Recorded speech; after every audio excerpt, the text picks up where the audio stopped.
All right, well, we do have a lot to cover today, so appreciate everyone jumping on and joining with us today. We're really excited to have Dr. Javaid Syed with us. He is an excellent instructor, and we're excited to hear from him.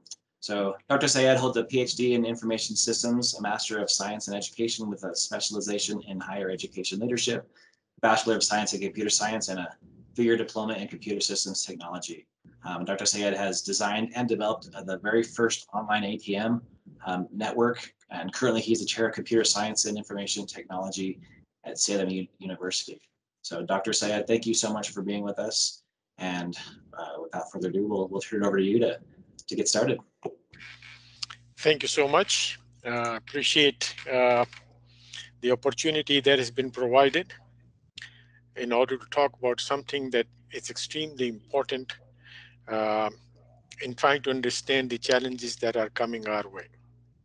So my special thanks to Test Out for holding this webinar. And so we are going to get going.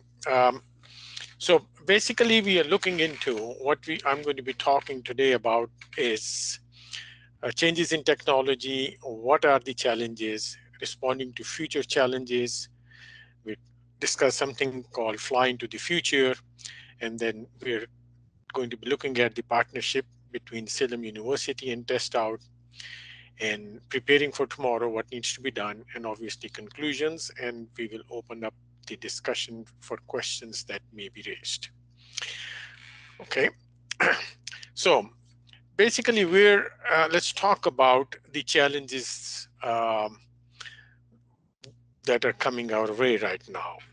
So one of the areas that I think is very critical that needs to be understood is the importance of creating a skilled workforce. So before we get into much detail, I would like you to watch this little video that I have put together in order to, create an understanding as to what is happening in the world of technology, how the things are changing. So could you please go ahead and play the video?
So that's what's good introduction to where we and what the things are coming our way. I'd like to open up if our audience would like to participate by little bit discussing on what kind of challenges they are seeing. What is it that you are seeing when it comes to technology and the challenges that are coming our way? And how are we responding to those challenges? Any ideas? So go ahead and throw those questions or answers in the chat, and we'll have a discussion. Okay. And moving on, I would like you to watch one more video, and then we will get started into what I need to discuss in detail. This is just to give you a background as to what is happening to the technology and where the future challenges are coming. Could you please play the other video as well?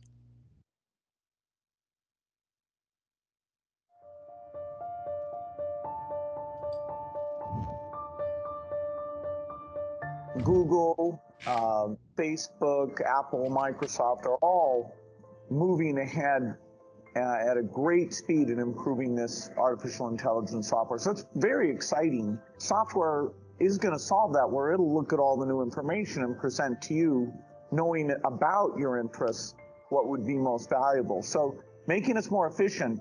We're focusing on what we've talked about on autonomous systems.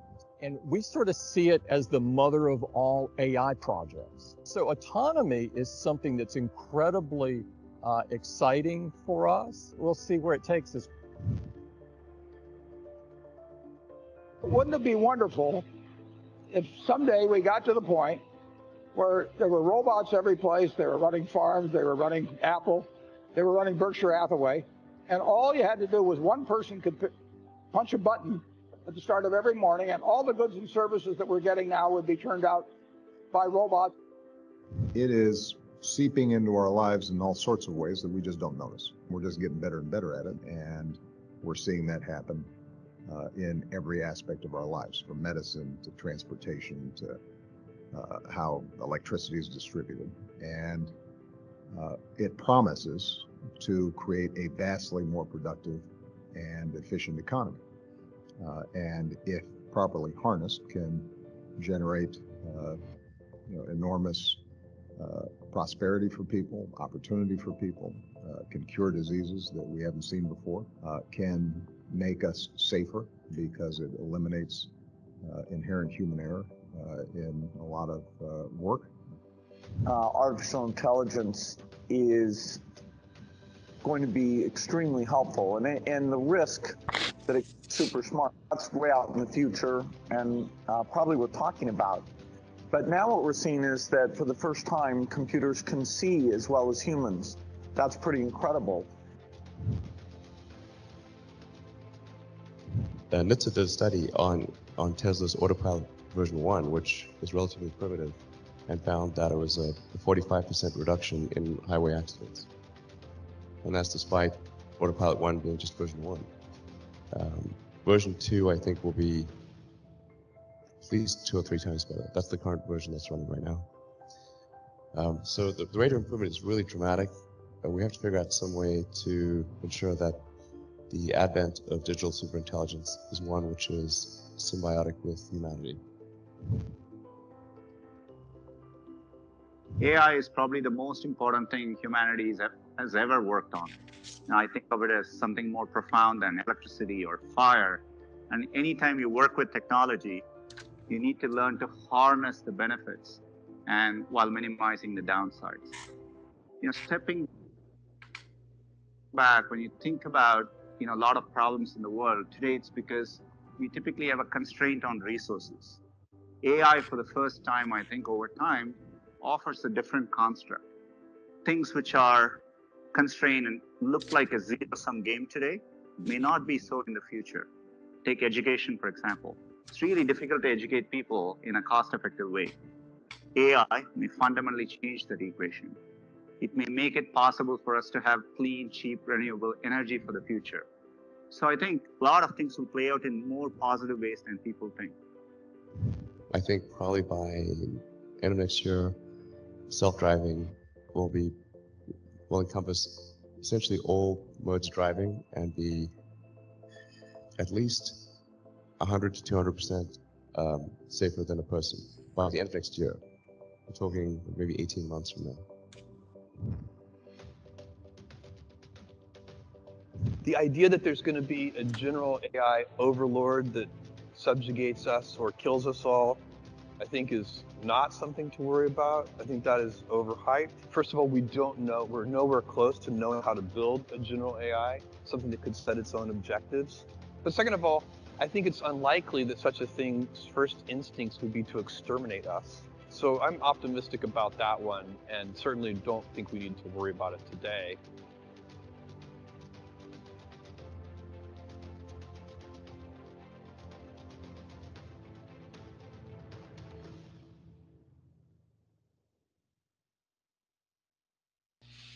Thank you.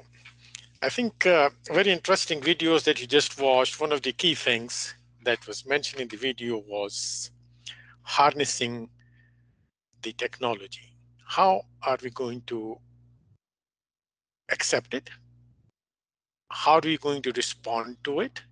And what is it that we need to do? So that is the big question, because what is happening right now is,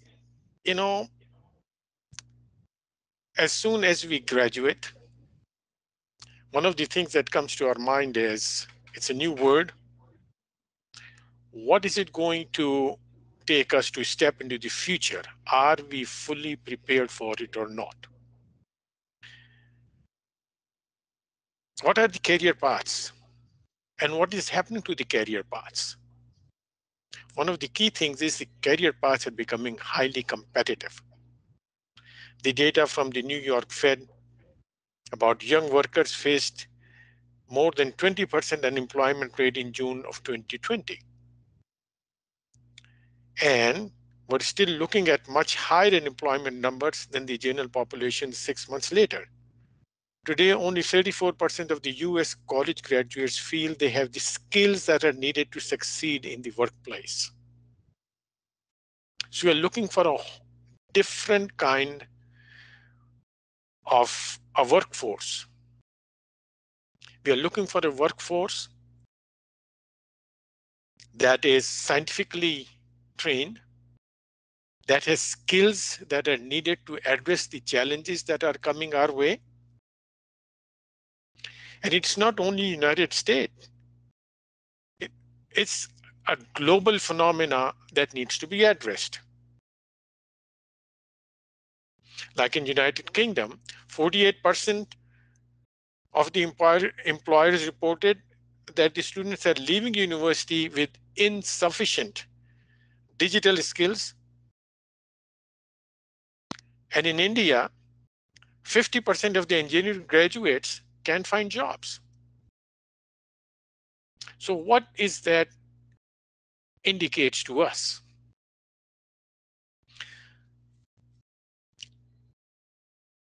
The indication is quite strong that regardless whether we like it or not, the technology and its changes are going to come. How are we preparing ourselves to meet those challenges is the big question. What are we doing? If we look at United States, for example, the United States participates in a PISA program for international student assessment. Okay. Unfortunately, when we look at math, we are number 35. When we look at sciences, we are at number 16 or 18. Why is that? Because when I look at United States, we are providing our students all the facilities that we can. But unfortunately, we are not the leaders in the world right now. we used to be the leaders, we have lost that.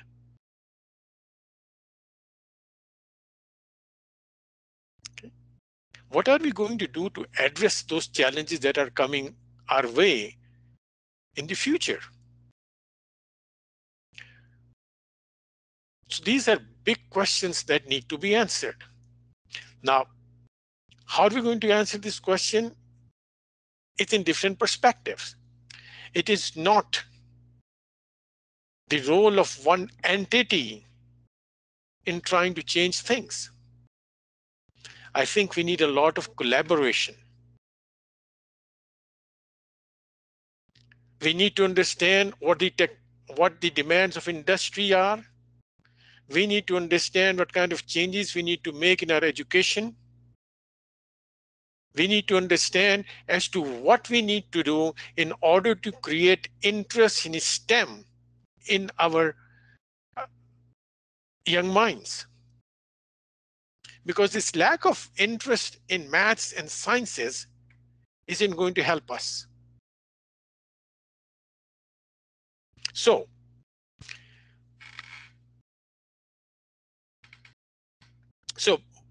the current research shows that more than ever, job relevancy is tied to technical skills. And that those technical skills, when we look at it, whether we are looking at blue collars or white collar workers,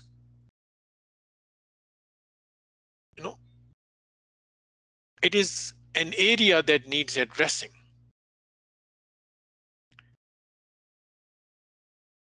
We need to recognize that the role of blue collar workers is going to be changing.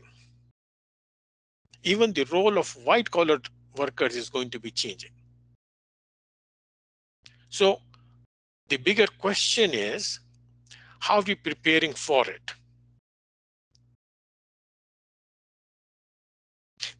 When I look at more research, according to the World Economic Forum, 92% of the businesses are accelerating the digitization of their work processes, and more than 90% are adopting technologies like artificial intelligence, big data analytics, cloud computing, cybersecurity, enterprise networking, you name it.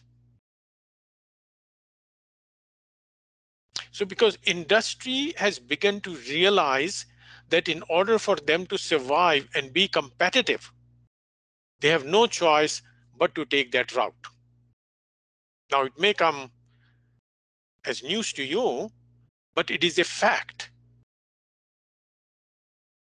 We can look at what happened to companies like Kodak and Sears, who were the giants of business industry. Where are they today? Okay, so we need to learn from what has happened in the past. What were the problems? Because those companies were solid companies. They didn't think that technology is going to affect what they were doing. Okay. Now that we have the realization that technology is going to affect what we are doing, how we are doing it, it becomes that critical for us to make sure that we begin to create opportunities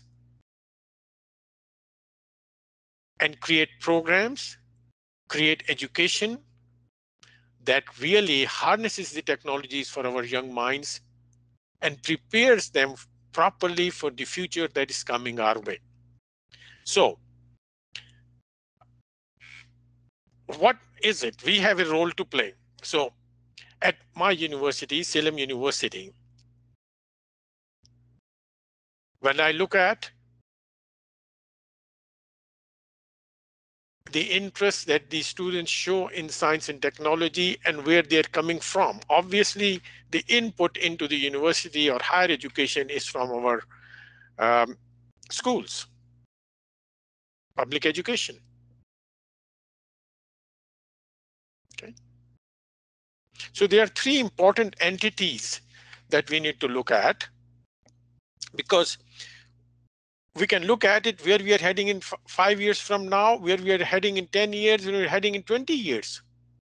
One of the key things that comes to my mind that today we are doing things differently than we did them 5 years ago. Look at the decision making. Long gone are those when the chief executive used to make a decision, well, let's do this. Today, the decisions are being made based on analytics. Okay. So, in order to help, when we are looking at how can we address this, we need to create an environment where the public education, the higher education, and industry, they come together and work together in order to create the scientific workforce that is needed for tomorrow. So for that end,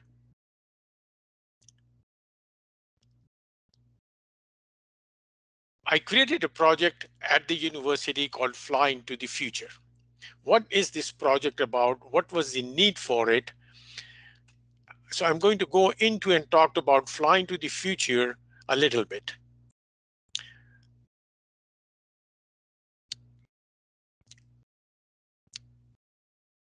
So the idea behind creating this project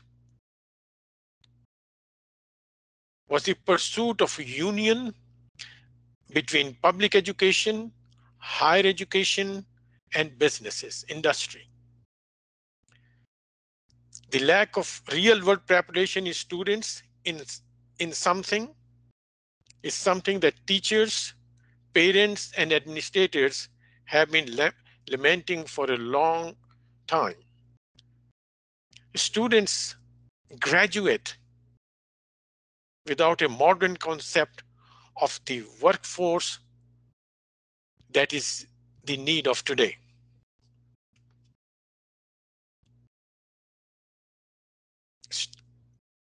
So this project, Fly into the Future, that we created at Salem University to bring these entities together, to make them realize the importance of their role in this endeavor, because industry needs to understand something too, that they need a scientific workforce. Similarly, we need to understand in the higher education and in the public education that we need to create interest. We need to provide opportunities to our students in order to understand the challenges that are coming our way. So one of the things that, as we are looking at higher education, that I thought of was creating a project called Fly into the Future, giving our high school students an opportunity to understand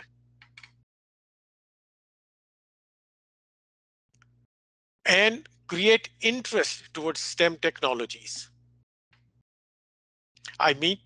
When I was thinking of this project, I met a lot of school superintendents from our area. I met the industry people in our area. And one of the questions that was raised at our meetings was, especially from the public education, from the superintendents of school, is, and they were concerned about these things. Oh, what can we do to help? What can we do to help? How can we bring these entities together? Because the students are spending too much time in the classroom. And one of the key things that has, I guess, stepped into the classroom is the mobile phone as well. That has become the biggest distraction.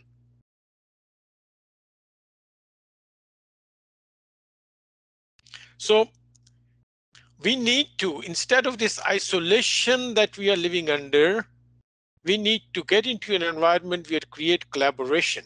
So this project that I created at Salem University was to bring these three important entities together: partnership between public schools, higher education, like for us, Salem University, and businesses. Now, obviously, it is not an easy job. It takes time and energy to create that understanding for all who are going to be involved in it.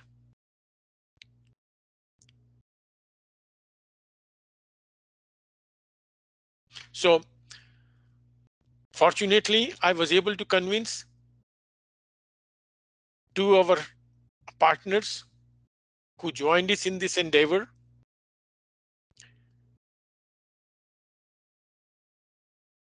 One of them is Thrasher Engineering, which is the largest user of drones in the state of West Virginia, and Marathon Petroleum. They stepped forward for us.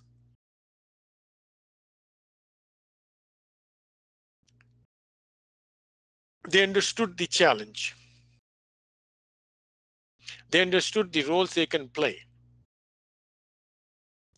The drones, I picked up drones as an interesting object because it was attracting the minds of the young ones. It was getting their attention. So what did we do in this project? We invite the students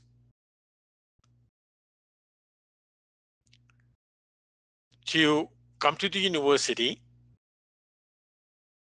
to experience the university firsthand.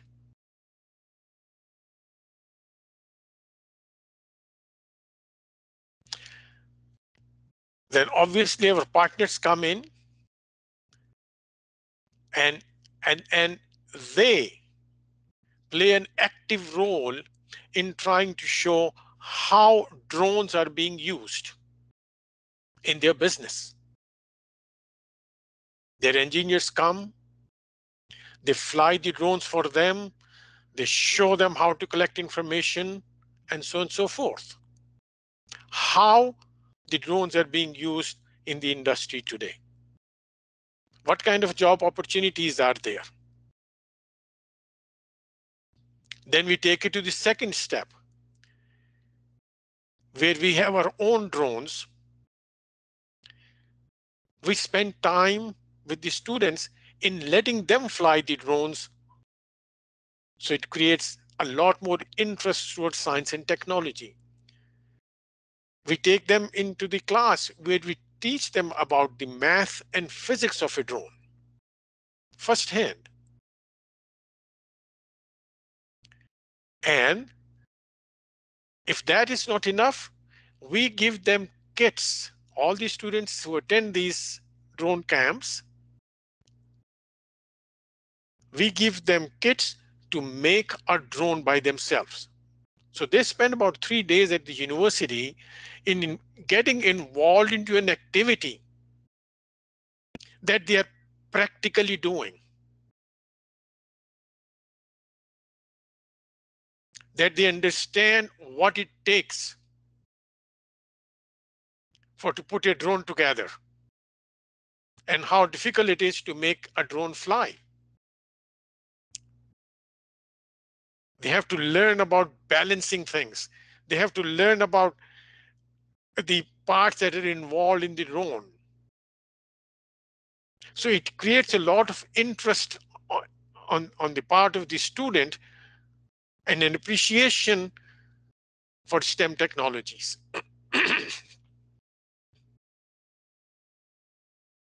Because the drone project, why was it selected?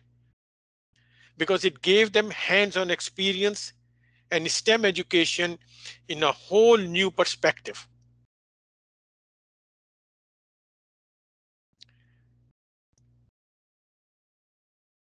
Because we were trying to address the future economic development. We were addressing the student development through this project. We were addressing the STEM skills and its development. We were improving their motor skills.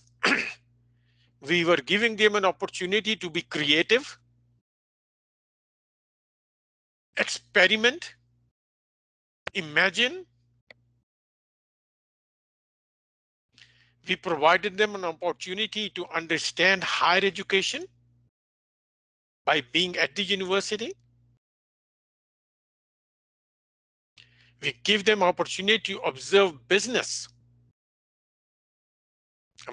Our partners in this project, they open their doors. We take the students where they spend 4 to 5 hours at, for example, at our partners' facilities, where they talk to different people, where they get first-hand on experience and how the business is doing things, how business is being operated, real world.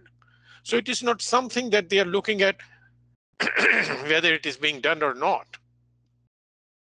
It is something they experience firsthand.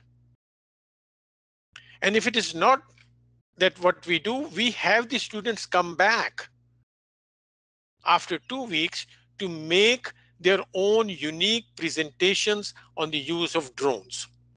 And believe it or not, it is an exciting time when you hear from young minds what kind of things they can think of when it comes to using drones. And drones is only one part. You can come up with a whole different perspective. You can use robots. You can use artificial intelligence in order to attract the attention of the young minds. Okay. The reason I see that we have lack of interest in math and sciences is because we are not providing enough opportunities to our young minds in order to see and experience personally what science and technology is doing.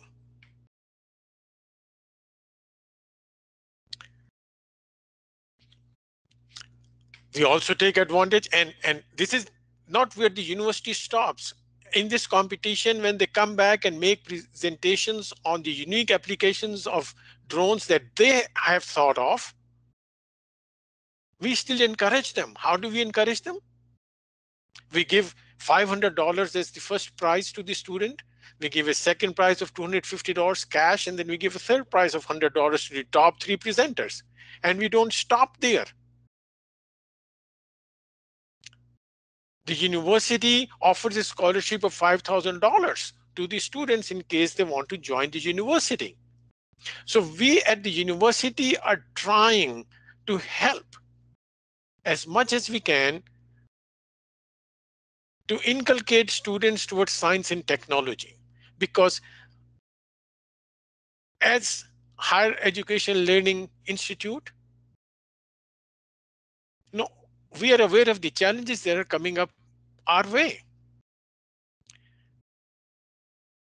Now, we have learned a few things on the way when we did this project, and we have been doing this project for the last 5 years.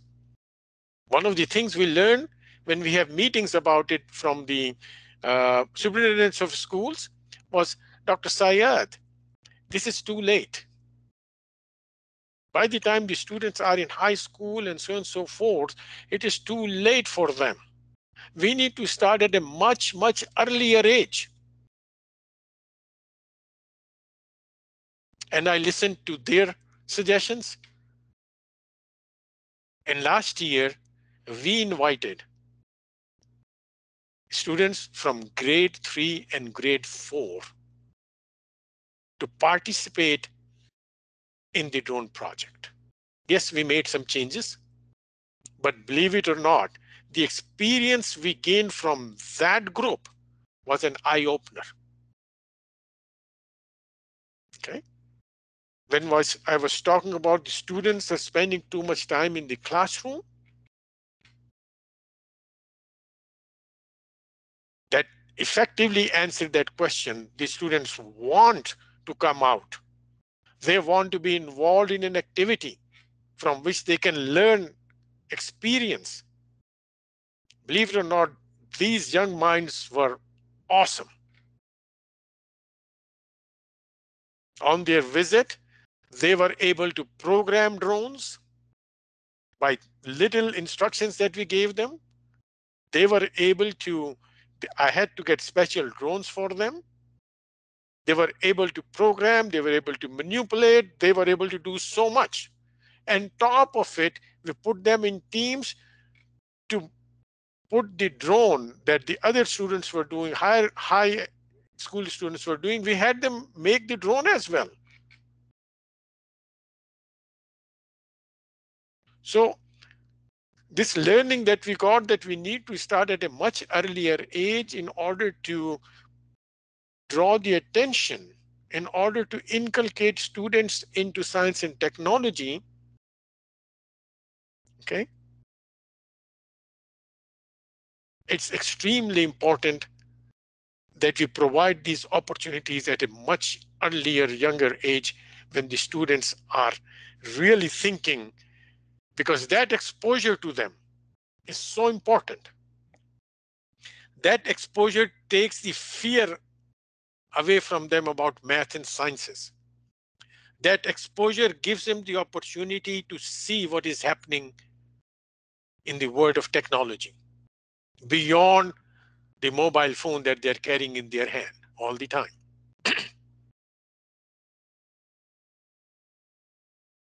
So now, this is a lot about it. This is what we are doing at Salem University in order to try to address some of the challenges that are coming our way, and preparing and attempting to create a workforce that is in need of tomorrow. Now let's get back to the Salem University itself. Okay, because understand, if the higher learning education institutes are not going to keep up with the challenges, with the demands that are coming our way, so we are going to be educating students in things that are no longer needed. We need to address that. And again, I'm going to start with Salem University. How are we doing it? So when I took over at Salem University 7 years back as the program chair for information and technology,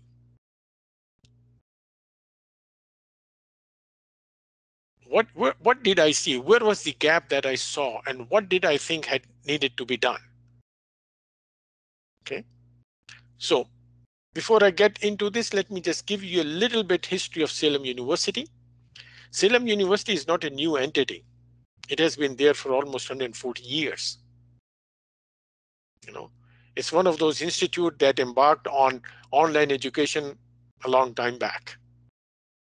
It recognized that this is something that is coming our way, and this is one of the, and now with the COVID, as we have recognized that without the online education, our students would have suffered a lot. Okay.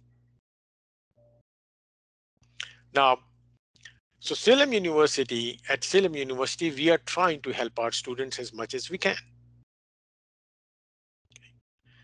Some of the things, I'm just talking in general, I don't want to go into too much detail, is this: when I joined, what did I see as the weakness or the gap in our program? And one of the gaps that I saw, that yes, we were providing theories and so on and so forth, academic learning, but our program lacked hands-on training. Okay. So I needed to address that. And at that time, I started looking around as to what can we do in order to improve our offerings, in order to make sure they're preparing the graduates more in line with what the industry demands are, and so on and so forth. My exploration into this area brought me to test out. Now, we had our meetings, they made their presentations. I looked at what they were doing, and some of the things that really helped me in making that decision as to institute the hands-on labs that were needed in our programs was based on the fact that Test Out has not simply created a product and just sitting and and not doing anything about it. One of the things that excited me about it was they were continuously working on their products, improving them, bringing out new and better versions, looking at where the industry demands are, and making sure that their products that they're producing, because technology is a dynamic field, it's changing every day. You simply cannot create, and this is true for higher learning education as well. You cannot simply create a course and say, okay, the course is created, now we are going to continue to run this course. You simply can't do that. In order for us to deliver where the technology is going, where the sciences are changing things, we need to make sure we continuously monitor that. We continuously update our programs, our courses, So to me, that partnership that we created with Test Out meant that our students would be able to get some real work in labs to get hands-on training and understanding. For example, let's look at cybersecurity. Yes, I can give classes and lectures on cybersecurity day after day. But unless I provide them opportunities and skills and hands-on virtual labs where they can go and try things out, it may not be a big help to them. You know, I'm talking about cybersecurity, which happens to be the Cybersecurity Awareness Month this month. You know, if I'm graduating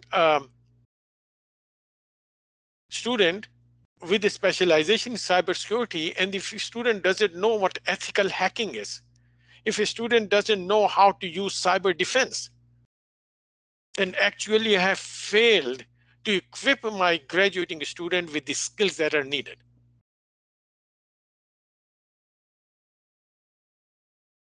So actually my hats off to Test Out that they are at it. They are continuously improving the products that they are offering.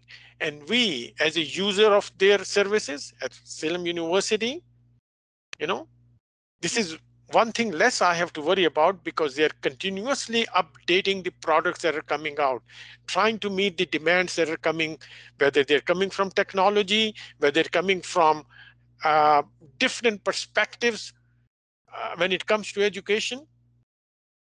We want to make sure that the students are equipped with the skills that are needed today.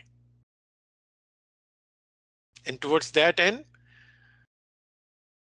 I think our partnership with Test Out is really helping our students to get a much better understanding, hands-on experience, you know, through virtual labs, virtual exams, and so on and so forth. And also, one of the big things is certification. I cannot emphasize the importance of certification. Okay. Why is certification important? Let me just give you one simple example. If there are 10 candidates who applied for a job, and you are the only one who has a certification, for example, in cybersecurity, and this is a job to do with cybersecurity, do you think that company who is looking to hire someone is going to pay attention to those 9 other candidates, or to you who has a certification in hand to show that you have the required skills and aptitude for that job. Okay. So I don't want to, I want to make sure you understand that first, how important it is to equip our students with proper skills that are needed for the job markets that are coming our way in the next 5 years, the next 10 years, and 20 years. And one key thing to remember is you cannot stop where you are. If you think you have a certification, that is enough. I'm sorry, that is not enough. You need to continue to better yourself. And I'll give you an example again. If you have a certification, you do not have an undergraduate degree, my suggestion is please go and acquire an undergraduate degree. If you have an undergraduate degree, you do not have a certification, get a certification.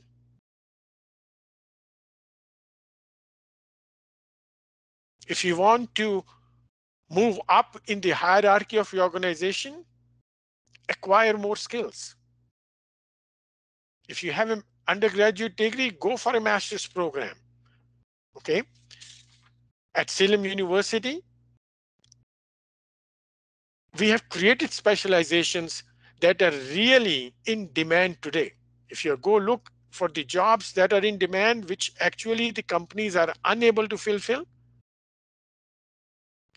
So at Salem University, we have specializations in software development for the undergraduate level, in data sciences, in enterprise network management, and in cybersecurity.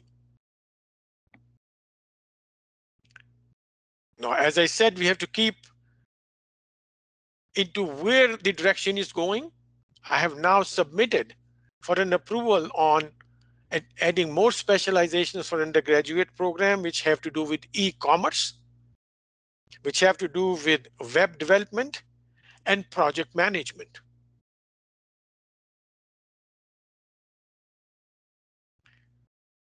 We have started a master's program in information technology with the specializations in software engineering, in data analytics, and cybersecurity.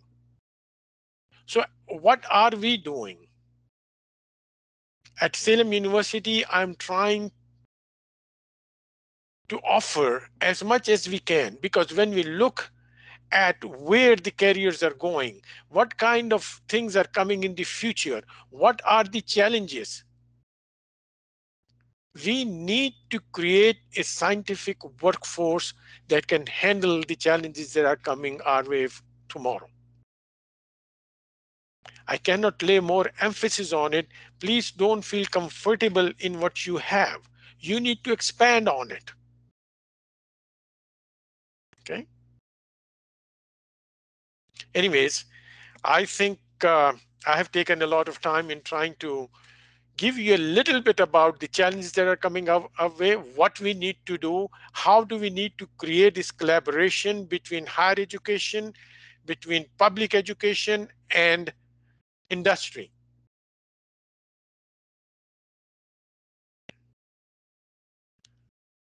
So I'm going to stop there. I'll be more than happy to answer any questions and help in any way I can. So thank you for listening and paying attention. I hope it has been guidance and help to the participants who have joined this webinar. So with your permission, I'm going to open up the floor for any questions and discussions. Thank you. Thank you so much, Dr. Syed. We have had some great questions that have come through. So we'll just kind of read them off to you, and we can work on getting through those. We had one question. Can we do one question at a time, please? Yes. Yeah, exactly. So the first question was kind of a comment from one of the videos you shared. It says online learning in both the education and workforce environments is becoming the new normal. My challenge is how to stay current as both an educator and consumer of internet technology, tools, and services. A very good question. And I think this is what I referred to a few minutes ago. And I said that, you know, where you're sitting, don't feel comfortable where you're sitting. Okay. You need to explore. Because, for example, when we are looking at artificial intelligence, okay, we need to begin to realize that artificial intelligence is going to disrupt how things are being done right now. Artificial intelligence is going to create challenges. Okay, so how do we go about it? Okay, so one of the key things in it is to make sure, first of all, we are creating awareness. Okay.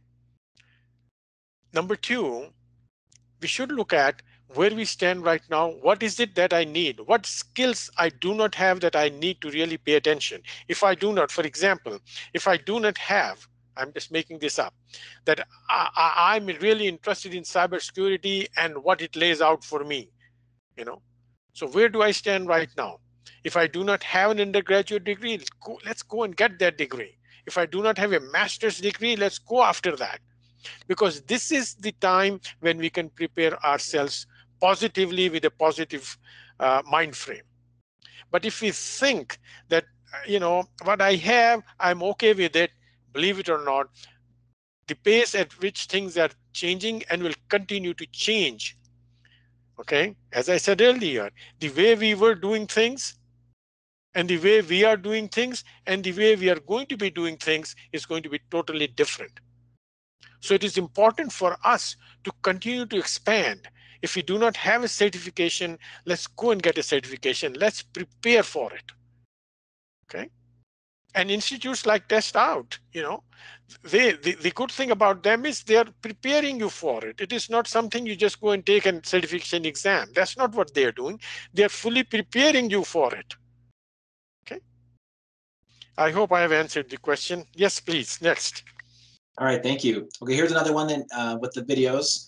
It says, even with technology constantly advancing, would AI in the future complete jobs such as cybersecurity or data forensics?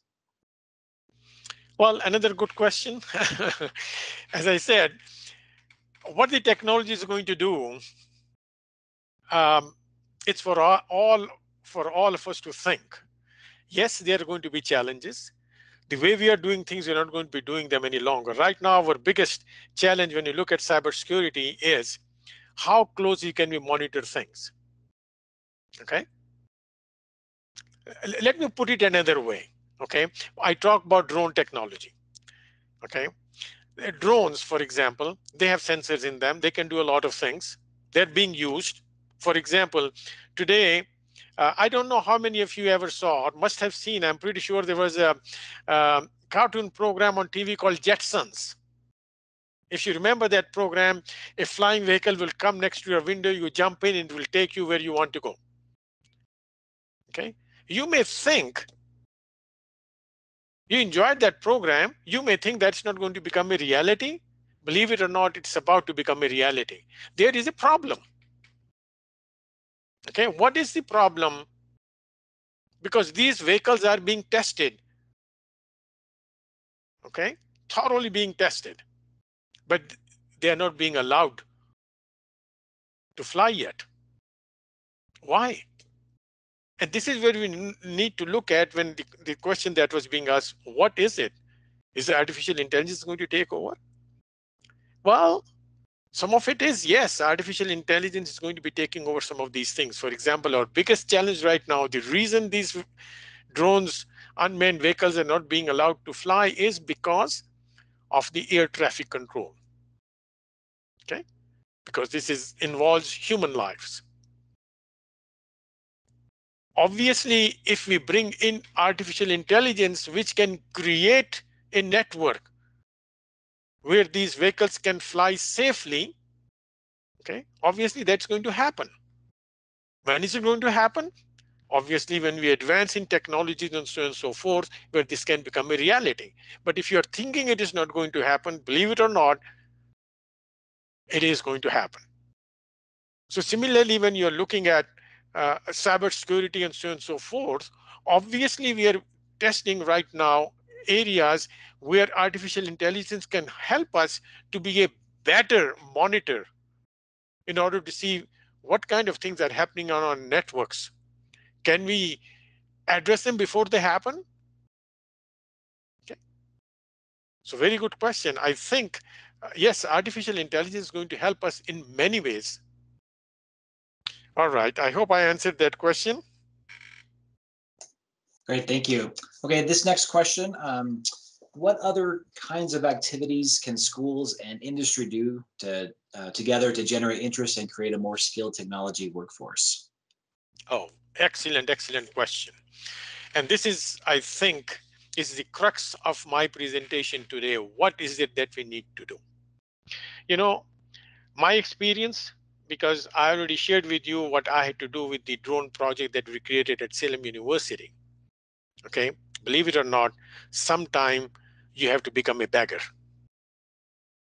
Okay, and sometimes you have to create awareness. You need to go in, like where I started talking to the school superintendents, and believe it or not, each and every superintendent I talked to, they said, we wish we could provide some interest to the students in doing activities that will take them out of the classroom. Similarly, you have to go into the industry, have talked to them, create an interest for them to be a part of what you're trying to do. We had to do it. It is not an easy path, okay? But it is a path that you can do things to help you. For example, one of my suggestions would be for institutes, try to form advisory groups.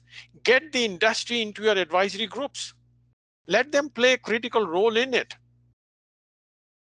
And remember, when you're doing activities like the Flying to the Future project that I talked about, it's an activity. It doesn't have to be drones. It could be some other activity that draws the attention of the young minds, that gives them a better understanding of what science and technology is doing. Okay, it is not something that you want to take them out for a visit to one place. That doesn't help. Create an activity where your industry partners and you work together, and have the students for a day or 2 days where they can do practical things. Like if I did not let the students fly the drone themselves, they would not be interested. If I did not let the students make a drone and get into the challenges of what it takes to put a drone together, learn the physics and the math of it, how is it going to fly? Okay, we need to put them through practical aspect of it. And that practical aspect will create interest towards science and technology.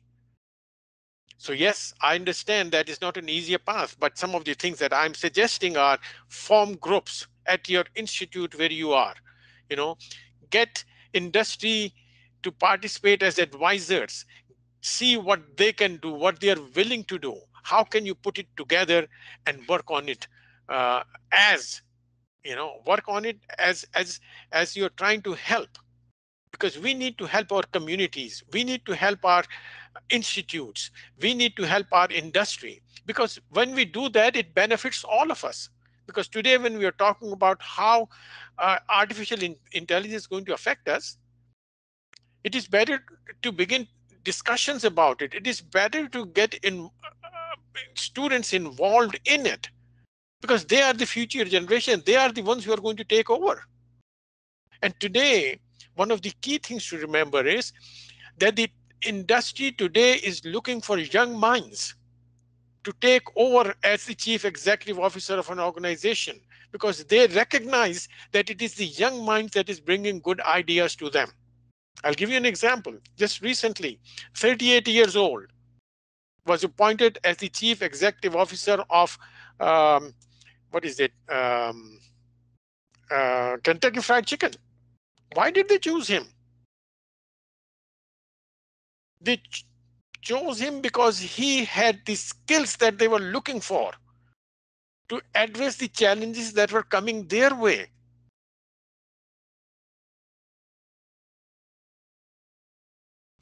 I hope I have answered that question. And that was great. Thank you.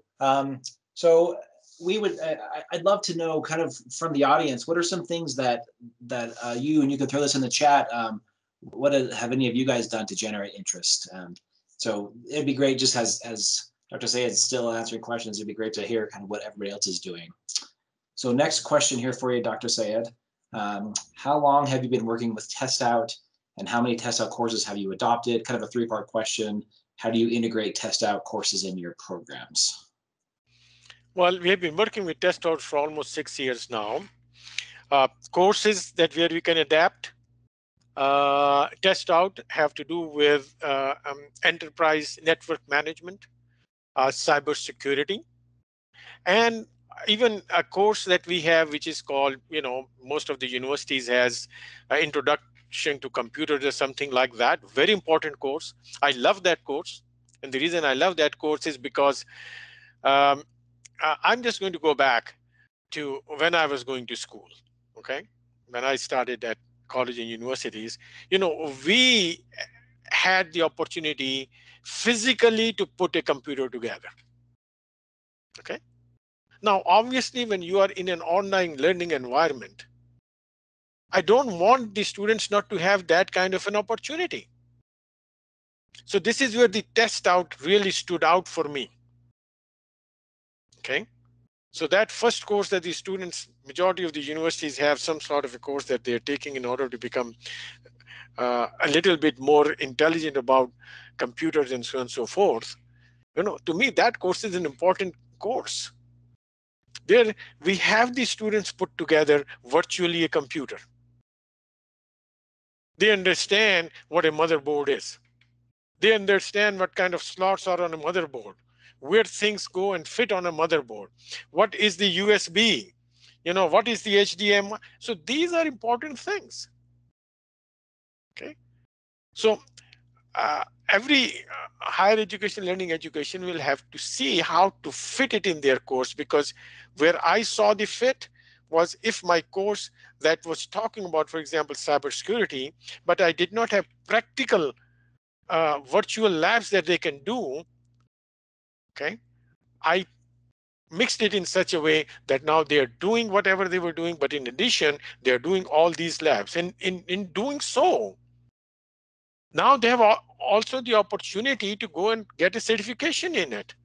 So it is not something, now that they have gone through it, they are the prime candidates to get certification in it and have a certification under their belt. Okay, so this is how I have implemented things from Test Out into our offerings at Salem University. Great, thank you. All right, one more question here. I have a passion of learning physics, chemistry, and math, but the problem is my school. I'm a self-learner. I learn best by myself. What are the best online resources to learn these things? Very good question. Very good question. Obviously, there are now with the internet, there are a lot of resources available. Okay. I do not have them handy in front of me right now, but if you are interested, I can, list out a few and send it to you. If you leave your email or something for me, I'll be more than happy to respond to you in that detail. Okay. But there are a lot of resources available. Please don't take me wrong. And Dr. Syed, you can also send those to me, and I can post them when I share the video with everybody. I'll put them right where we share the recording. Okay. All right, another question here. How can we gain hands-on experience beyond Test Out labs if our school is not doing anything cyber related on campus?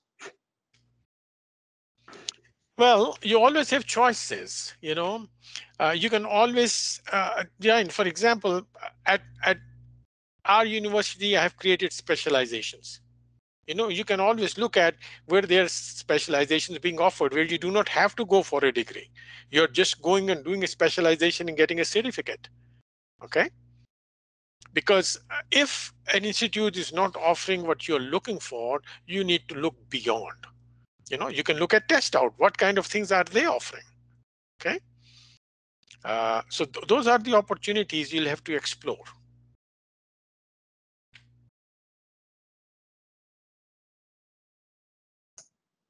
Okay, let's just do one last question here. What role does certifications play at our community college? Actually, let me try to So what role do certifications play at our community college? We put a heavy importance on certifications. Well, it is good at community colleges, you know. Certifications play a critical role. Okay, understand.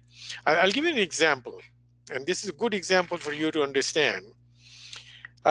We have a capstone class that students take as they're about to graduate. It's the last class they take in their programs that they're completing.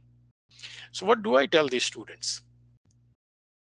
I tell them, hey, this is your chance to excel in what you have learned.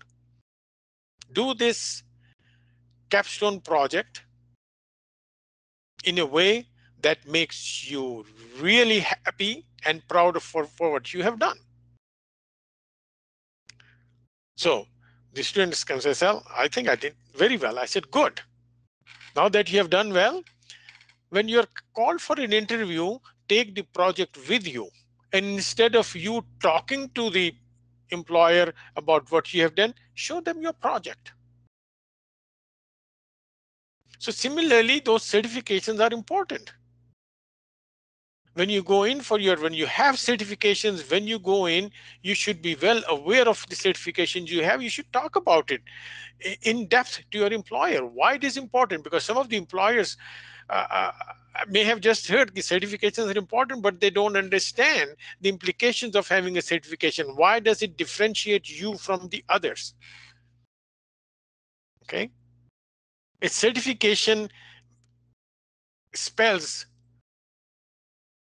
you know, that you are qualified. For example, if you have a certification in cybersecurity, in, for example, in cyber defense or something, okay, it qualifies you that you have been certified to do that. So that speaks a lot for who you are and what your assets are as you're thinking of joining a company or something like that. Okay. And similarly, as I said earlier, you know, certifications are important. If you have certification, look at what next you can do. If you do not have an undergraduate degree, my strong suggestion is go for that. If you have all those, go for a master's program. Continue to expand yourself, because the more you do that, your chances of moving up in the hierarchy of an organization and reaching the top as a cybersecurity chief officer or as a chief executive, that's where you will be. But if you just live in and say, well, I have this, I'm happy, I'm okay, it's not going to be that way. The example that Dad gave you about the person who was just appointed as the chief executive of Kentucky Fried Chicken, obviously he had skills. Okay, obviously he's acquired the knowledge that was needed in order for him to be qualified to become that. And we all need to think about it. Just for example, you know, in a community college, you gotten some skills, you need to expand on them. Okay, gone are the times when you can just say, well, I have it and I'm okay and I'm not worried about it. Way the things are changing. Okay, you want to make sure that you want to be a part of that crowd. Okay, that is needed, that scientific technical workforce that is needed in order to take the challenges that are coming your way in the coming future, and soon. It's not too far. Thank you. All right. Well, we're going to go ahead and wrap up. Thank you once again so much, Dr. Syed. Great discussion, great presentation. We really appreciate you taking the time to join us and to impart your knowledge upon us. Everyone, thank you for joining us today. We will share the recording with you, so look for that in your email. We'll also share the PowerPoint slides and any of the links that have been discussed. So have a great rest of your day. Thank you so much. I appreciate your invitation. I really enjoyed this webinar. I hope everybody else did too. Thank you. Thank you.